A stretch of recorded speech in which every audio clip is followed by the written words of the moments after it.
always was just like unapologetically myself. And that didn't resonate with a lot of people. Seems like a theme in your life, Huda, that we're going to get to. Trust me, there was a lot of things that triggered me in that villa. I will be completely honest with you. Yeah. And things that I caught and was clocking and was told that I was being crazy. We're gonna get to that. We're gonna get to that, man.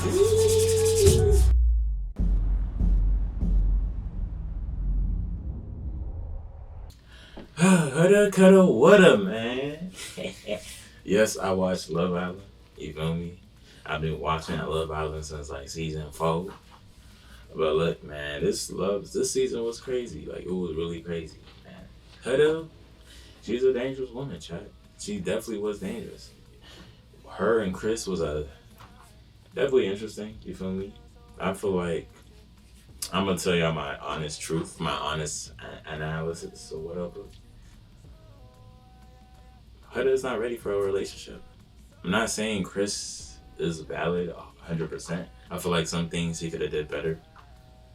Like, he could have been told her, like, he wasn't trying to mess with her for real, because I feel like he was dragging, like OC dragging, like, to the point where he was shocked that his parents was messing with Huda. Like, that's how you know he was dragging, chat. He was definitely dragging. He should have definitely, like, ended that joint way episodes ago, you feel me? Like, low key. Because you know how Huda is, bro. You know she not your type. You know she not your vibe, bro. But she was dragging, bro. But hey, Huda, though, dangerous, bro. She's dangerous, bro. She's just not ready for that. Real talk. Chris, it is what it is. But I want y'all to really tell me how you feel about this, bro. Like, real talk. Comment down below. Let's go crazy. We're gonna you feel me? This is part 1. If this don't go OC, you're gonna see part 2. Let's go. What is up, Daddy Gang? It is your founding father, Alex Cooper, with Call Her Daddy. Huda, welcome to Call Her Daddy. Thank you. How are you feeling? I'm feeling like really excited. I'm overwhelmed as fuck. Overwhelmed in like a good way and like in multiple ways. Like, I'm not even like sitting here and I'm like, I'm overwhelmed, like I can't do it. It's like an overwhelming, like it's just I'm taking everything in all at once. I think anyone would. Can you explain a little bit, like, what have the past 48 hours since leaving the villa been like for you? I think really like right now I'm just trying to make sure that everything like is good with the people that I'm really close with and that I hold dear to my heart. Because I'm like my daughter, like my family, like those are the people that I've checked on this entire time. Like, I haven't texted anybody back at all. How many texts do you have? So many. Girl, so many. Hundreds. I haven't, and like the only other person I've called is my best friend. Okay. That's it. Throughout the season, you were one of, if not without a doubt, the most polarizing person on the show. That's what I've been told. People either absolutely adore, love you, or there are people that like it actually feels like hate you and like do not fuck with you at all. Yeah. Why do you Huda was definitely the main character though, like real talk. Like, without her, that one would have been tough. Tell me I'm wrong. think that this is the case? I think that honestly, I think perception's everything. And I feel like not all the time things are shown in the way that they are like perceived on TV. And I mean, I know who I am as a person. I think that's what really matters. I feel like if people are hating on me, okay, fuck you. Like, like I don't give a fuck. Like, why does it matter? As long as the people that I love are close to me and like that care about me and they, you know, see me for who I actually am, like that's truly what matters to me. And I'm very, very, very blessed to have so many people that do love me and support me, because I feel like the good outweighs the bad, in all honesty. And yeah, I try to pay the hate like no mind. To be honest, like you don't know me. You don't know me at all. I was going to ask you, like, now that you have had your phone back and have gotten maybe like a brief second in between, like no sleep, I was going to say no sleep club, another club. You haven't. Girl, gone to a club. I haven't. I'm not outside. I'm not. You're sitting. Girl, I'm sat. I'm sat. You're like this with your sunglasses. The meme of no, you, Dad, like, just sitting. No, you're not moving. You're not moving. But I was going to ask, like, now that you've gotten to maybe see a couple of like your mentions, like what comments have been like negatively the most shocking to you? Oh fuck, I really don't pay that shit no mind.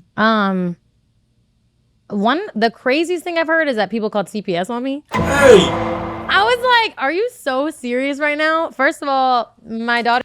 bro, y'all be too invested, bro. Like real talk.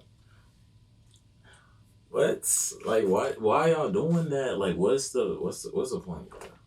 What's the point? For real. Y'all fans, bro, go get a job. Go to the grass. Go back to school. His dad was fully aware of what I was doing. He was fully okay with it. He signed consent. We had that conversation. We're fine. Me going on a show does not make me a bad person. You know how many mothers are, doing tours around the world who are doing all these things and they can't see their kids. It's like, it doesn't make you a bad mom to do something for yourself in that way at all. Yep. Thank you. And I'm just like, I don't understand it because it's just like, you guys just have nothing better to do at this point. And, I know that I'm a good mom. I'm with my daughter 24/7. Me and her dad, we split custody. So like, I have her Sunday through Fridays, and then he has her the days that I don't have her. And so I have her majority of the time. I'm with her 24/7. Like, I do the pickups, drop-offs at school. I pack her lunches. I'm there to give her a pep talk if a kid's being mean to her in class. Like, I'm there for her. Shoot. They gonna be crazy to her, bro. School about to start soon. Once they find out you Huda's daughter, they cooking you. She tells me about the boys she likes. Like, we do the hee hee ha haing. Like, we put perfume on in the mornings together. We brush our teeth in the same sink, even though I have a double sink. She brushes it in my sink with me every morning. I do her hair every morning. We do outfits together in the morning. Like, all of that stuff. Anytime I put a dress on, she's like, you look so beautiful, mommy. Like, she's my hype woman. Someone says something mean to me, she's like, don't talk to my mom like that. Mind you, she's 4. Dude, I mean, I have questions like later on that I want to talk to you about, because that was like a point people were talking about, is like you and your family and all of it. But like, I can imagine coming out of the villa and just as a human being, but most importantly as a mother, understandably, immediately your gut reaction is to address that, because like that's your blood, that's your daughter. Yeah. Anything. Yeah. The only thing I was worried about as soon as I walked out of that villa was my daughter. Yeah. That is the main thing I wanted to address. I could care less about hatred from people. I care more about her safety and if she's okay. Hidden Valley Ranch. Hell no. I'm a terrible note. My notes look like Treated other islanders, whether or not your behavior was toxic.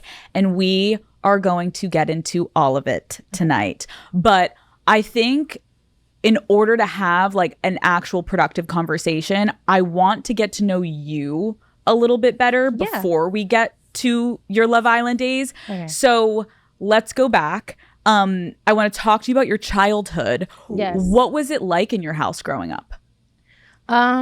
So growing up, so my parents, they immigrated to America and got their citizenship. And my dad, he had his own business. And my mother, she was a teacher. And, we weren't like fortunate as kids. Like my mother and father had 5 kids. So it's like, and they immigrated here, no family, nothing. So I wasn't raised with money. I wasn't raised with that. We played with sticks outside. We didn't have phones till we were like 16, 17. Like, I'm not a, what is it? Brokey! You need to leave.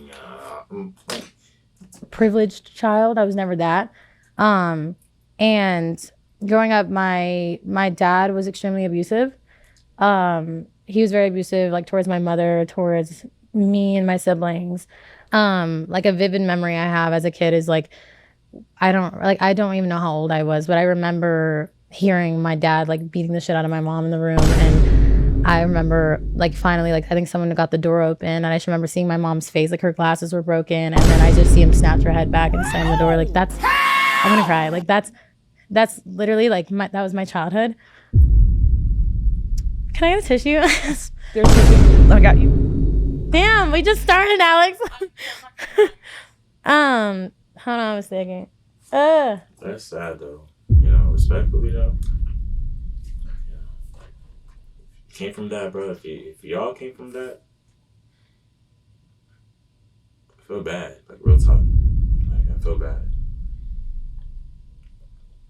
I hate hearing that. I hate seeing that, bro. I mean, I've never seen that. Like, my parents wasn't like that, but I'm telling y'all, that's not it, bro. Never put your hand on a woman. Like, real talk. It's never that deep to do that. That toxic stuff cannot be it, man. I'm telling y'all. You're good. I'm definitely about to start my period. Like, there's no fucking way I'm not. I'm on mine, so we'll just fucking Are we cry together. syncing? Alex, you're making me sync with you. Should I stuff this one? Yeah, just put it there. Okay, so but yeah, so I grew up in an extremely abusive household. Not needless to say, like, I did have a fun childhood though. I think me and my siblings were extremely close in the midst of the chaos. Like, we were very, very close. My sister, she would get us away from all that. She would like take us on little, we would call it the dinosaur trail. And it was like this dirt road because they were doing construction. Sometimes you would see like deer tracks and whatnot. And like sometimes she would do things to make it look cooler, to make us think there were dinosaurs and stuff. Like, that's like the things we would have fun with. We'd go in the creek and we'd play in the creek. Like, we would do all these things as kids. Wait, and of the 5 kids, where were you in the lineup? I'm the youngest. I, even in like writing sense. this interview, like, I had no fucking idea Yeah. about anything about you because there's not anything really on the internet about They your didn't life. put it on the as show much. either? No, that you didn't talk about any of this on the show. Oh, that's crazy. When you're talking about your dynamic with your parents and specifically your father being abusive, being the youngest, because I can imagine you're talking about your sister kind of like being the one that's getting you guys out of the house, but how do you think being the youngest in an abusive household impacted your personal development? I think I was a lot more persuasive being a lot younger. So I was a lot more persuasive in terms of like giving me sweets and like buying me things and, you know, doing things towards me and hurting me and then saying, oh, here's this, or like doing things and, you know, saying, you know, I'll go take you here if, whatever. And that happened to me a lot as a child as well. Like, and then at one point, you know, when my parents separated, I was in like the 4th grade, I believe. And my mom, I remember when my dad was at work, we packed up everything and we left. And my mom, she got it. We lived in like this 2-bed, 1-bath apartment that was like, I think it's like $600 rent, I'm pretty sure. No washer and dryer. We would go to the laundromat. Like, me and all my sisters were in a room. My brother was in his own room. My mom slept on the couch. It wasn't even a couch. It was when you know those outdoor like futon things? Yeah. Outdoor like Yeah, futon things? Yeah. And they have like the wooden railing things on them. Yes. And then like it's like just a cushion. That's what my mom would sleep on every single night. Because she didn't want to take a bedroom. What was the breaking point for her to get you guys out? I'm not 100% sure exactly what her breaking point was. Mm-hmm. I think maybe it possibly could be her support system on the people on the outside that saw this happening. Do you have a relationship with your father? Do you speak to him? I haven't talked to my dad in 8 years. Damn. Yeah, I stopped talking to him when I was 16. There's a really valid reason as to why I'm not speaking to him. My dad there was a lot of times where I was alone with my dad, and there's things that like my family doesn't believe me about.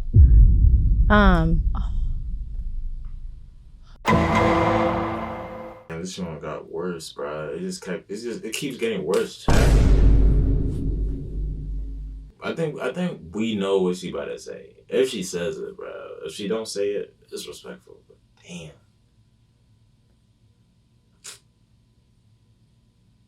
Huda, coulda, woulda. Damn. Girl, you got me crying on the show. I know that friggin' period is coming and it's on its way to us very soon. Splash. Period or not, Huda, like, this is some... Girl, trust me, when I was with the psychologist, I like talked to her about all these things and I was just crying. Cause it's like you relive it when you talk about it. Ooh, hold on. Take your time. So, anyway, there's a lot of things that happen. I don't want to go like too much into detail. Yeah. But I kept a lot of things to myself, and then there was a point where I got really scared, and I remember calling my mom and just telling like, please pick me up, and she was like, what's wrong? Like, I can't, I have to get you tomorrow. Like, she was working like 3 or 4 jobs. This woman would not sleep. She would sleep like 3-4 hours. And we would never really see her as much because she was working all the time. We would eat frozen food and Wendy's. And she's like, I can't. I was crying. I was like, please pick me up. I would lock myself in the bathroom. My dad went in his office and was like working, and I like tiptoed out when she was there, and I like grabbed my things and I like tiptoed past his office, and because the floor would creak sometimes, so I was so scared, and so I tiptoed out and I like closed the door really quietly, and I just told her, I was like, please go, please go, please go. Like I was like, please get out, like get me out of here. And to this day, like I don't think anyone in my family believes anything that I say about that. Why? I have no idea. Maybe it's hard to believe, Yeah. but Like, why would she lie about that though? Like, come on, fam. Why would she lie about that? I just accepted that I know what was going on. Yeah. And, you know, I had listened to like podcasts about certain things leading up to a lot with my dad. And it made me realize, like, I don't want to say grooming, but like there's a lot of things that were happening. You know, I don't know. My dad hasn't remarried or nothing. Like I have no idea the reasonings behind it. So I never really had a father figure growing up in that way, at all. What was school like for you during all of this? I always got bullied in school. I